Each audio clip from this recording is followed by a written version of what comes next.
thank you to Ian Eischen for his words. Our next speaker is the Executive Director of the Defense Entrepreneurs Forum. She's the Regional Director at the National Security Innovation Network, and she is the CEO of The Difference, a culture consultancy. Ladies and gentlemen, Trish Martinelli. Good morning. I am so happy to be here today virtually, and like Ian, hit a little bump in the road this morning, but want to make sure that I say thank you so much to Gallup and to HillVets for not only inviting me, but for hosting this event. And again, just want to, kind of tip my hat to Ian Eischen. I know his work very well as the Executive Director of the Defense Entrepreneurs Forum. He has been a long time and steadfast advocate of change and improvement for our fighting forces in the Air Force.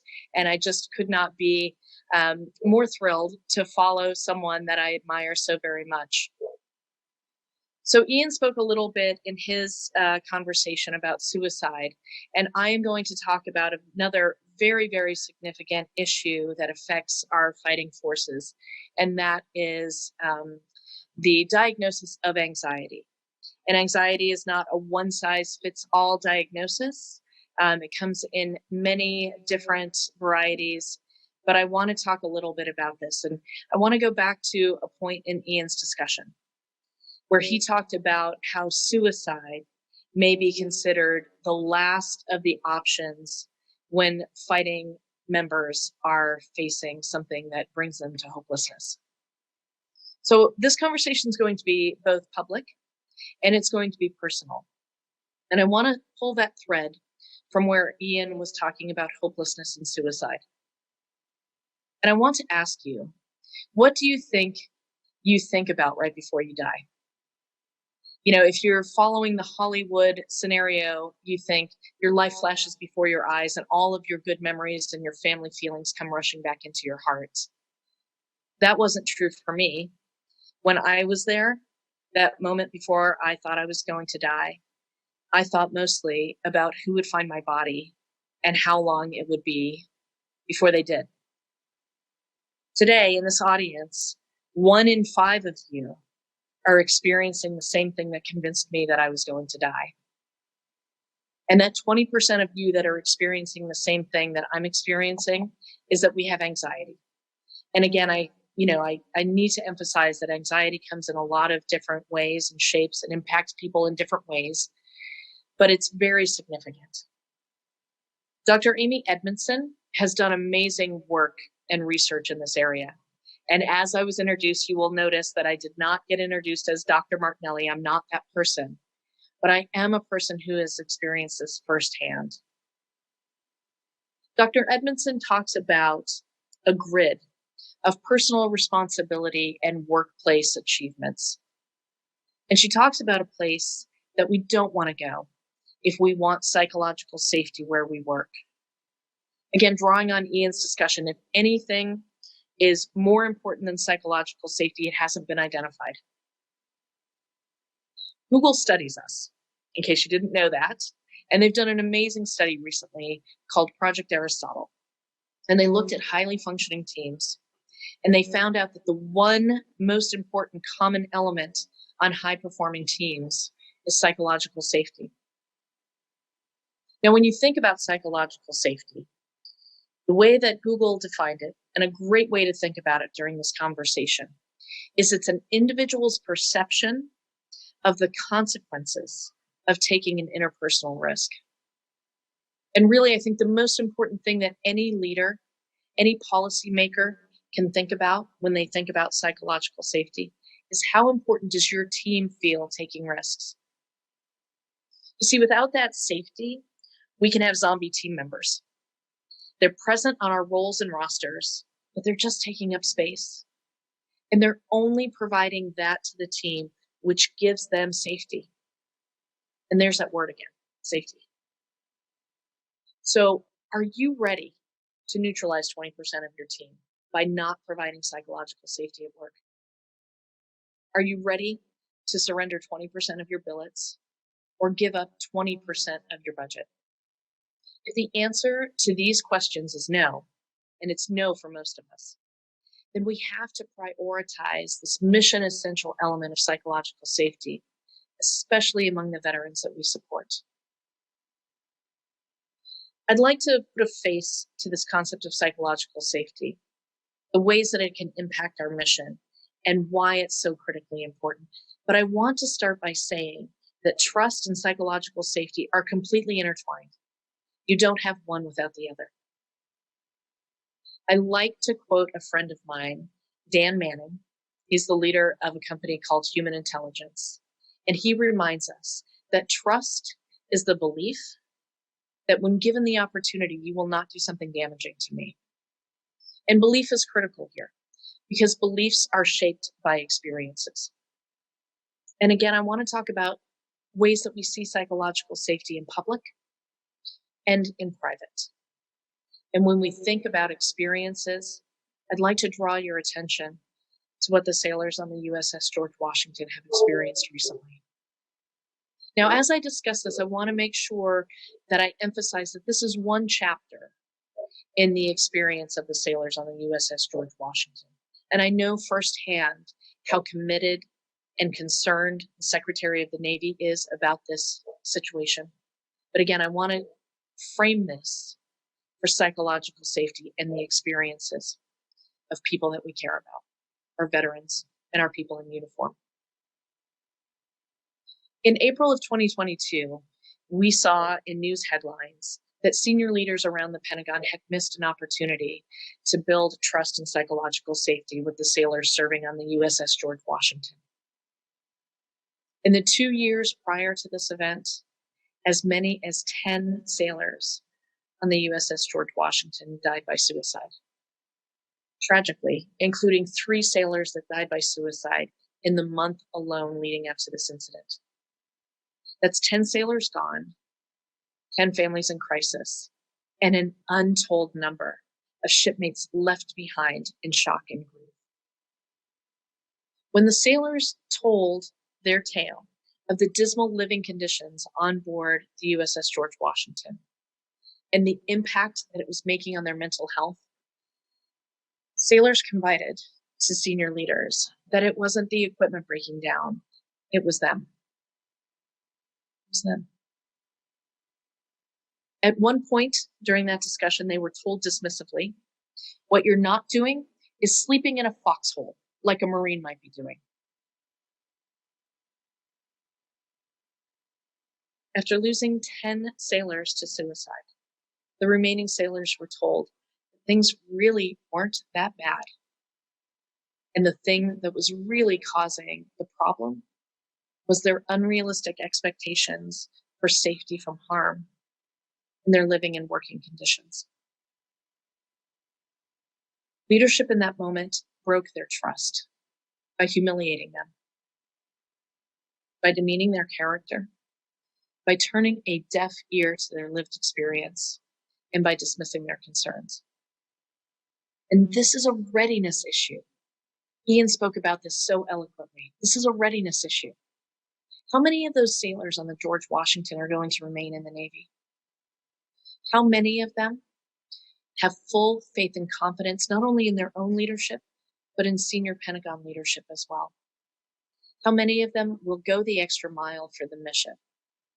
How many of them are fully fit to fight? While psychological safety in your workplace cannot stop all forms of anxiety, it can't. The lack of it almost always makes anxiety worse. Psychological safety enables our mission and protects our mental health. In terms of readiness, and I want you to think about that anxiety zone that Dr. Edmondson has mentioned. When we look at Americans that are permanently disabled and out of the fight for good, anxiety ranks in the top 10 reasons that we lose our teammates. And major depression is number 1. Now, we can imagine that the sailors of the USS George Washington wanted to go forward to their senior leaders and tell them of their problems and hear their leaders say, "I've got this. I will take this for action, and I promise you I will make things better immediately." See, I can imagine that because it was my hope when I went forward to my leadership and I told them that I was being bullied and hazed at work and the impact that it was making on my mental health. I too was humiliated, demeaned, and dismissed. The workplace that I was in locked me in the anxiety zone. I had never been diagnosed with anxiety prior to this, but it's a lifelong diagnosis that I will have afterwards. And there's a connection between events that we encounter day by day and our human physiology. When you are exposed to these things day after day, our body begins to keep the score. If you need an example from your own personal experience, think about any near-miss accident that you've had while you were driving. The feeling that you had afterwards, the way that your heart raced, the way that you were hypervigilant, and the difficulty breathing that you had. After I was in this environment for months and months, my body finally quit. I had a debilitating panic attack, and I was convinced that I was going to die. This happened to me on the stairs of my home. I fell to my knees. I couldn't breathe. I was convinced that my heart would explode. And I thought to myself in that moment, is this how everyone feels right before they die? This is not the peaceful passing that I've heard of other people talking about. This was war on the stairs of my home. And there was no way in that moment that you could have convinced me that I was not dying. And there were thoughts. And again, I'm going to go back to what Ian said. He talked about hopelessness. I was hopeless. I had gone forward and provided a long list of times that I had been hazed and harassed, only to be told that I had unrealistic expectations for safety from harm. There was a moment during that panic attack that I thought, well, finally, someone will actually look into what caused my heart to explode, and they'll finally care now. So I can understand the hopelessness that leads people into that depression and to suicidal ideations. I can understand it. And I think it was so important that Ian brought that up. The thing that was the most heartbreaking for me in that moment was not that I might die, because death might provide me a release. But what I was worried about the most is the fact that my father might find me on the stairs. And you see, I brought my father into my house so that I could care for him. He's 80 years old. And the thought of him finding me like that on the stairs was the thing that haunted me the most.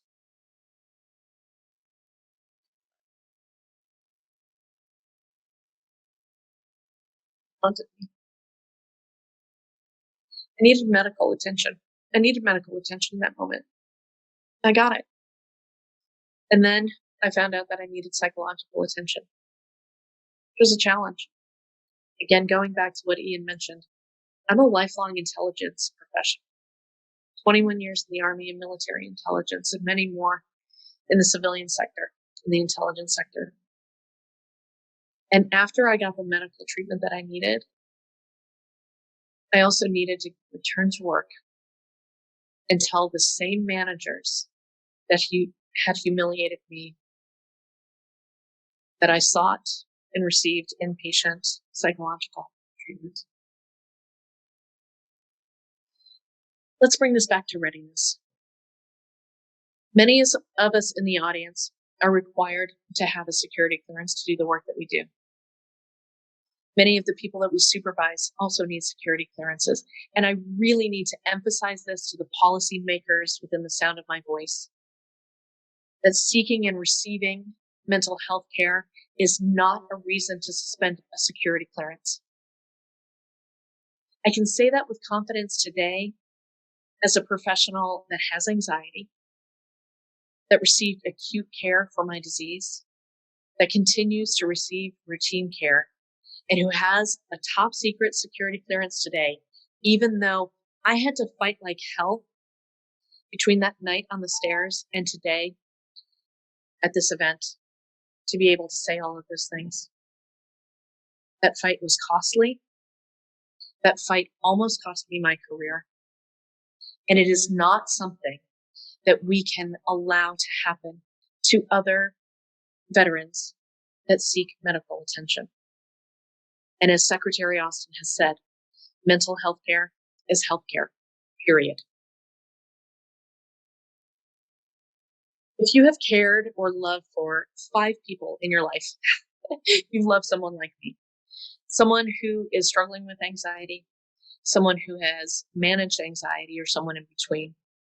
And there are some things that you can do right now to help support those people and to protect and increase the psychological safety where you work. The first thing that I'm going to encourage you to do is call it what it is. People saw me getting hazed and bullied. They knew that I was. They didn't speak out about it. So I'm going to encourage you that if you see someone receiving disproportionately negative treatment in your workplace, call it out, address it directly, do it in a command climate survey, write an anonymous letter, but go on record for insisting that people get treated the way that you would want to be treated at work. You go first. You see, there is a vulnerability in an interpersonal risk-taking at work. And again, going back to the definition that Google gave us about the fear of the consequences of taking an interpersonal risk, you go first and do it. Some of the thoughts that are in your mind, let them come out of your mouth and serve as an example of what it looks like to take an interpersonal risk. You can say something like, I don't know how you will think of me, but I really want to put out a different opinion as we make our decision on this topic. See, by expressing that you have concerns, you have made it safe for other people who have concerns to say the same thing. Experiment and learn. I'm not encouraging everyone to change jobs, but look for those cross-functional opportunities within your organization and take on a role, especially if it's one that you're not already good at. What this does is it builds empathy, compassion, and understanding of the unique value of the other members of the team. Reflect along the way. Listen, you don't need a formal after-action review to say what's going right, what's not going right, and what has the potential to be great. Just reflect along the way and do it in real time. Lastly, innovate or die. Innovation is starting something new that provides value and that carries risk. And again, going back to psychological safety, the perception of taking an interpersonal risk is what differentiates a high-functioning team from one that's just barely getting by. See, when you see someone taking a chance and not getting shot down, that frees everyone up to take more shots and to score and win. The lack of psychological safety almost took me out of the fight for good. I'm back in, and it feels amazing to be supporting our warfighters and knowing that literally they can't do it without us. Our warrior ethos says that no comrade gets left behind, especially when it's a fighting factor so much under our control. Increase the psychological safety, protect the team, and win the fight. Thank you.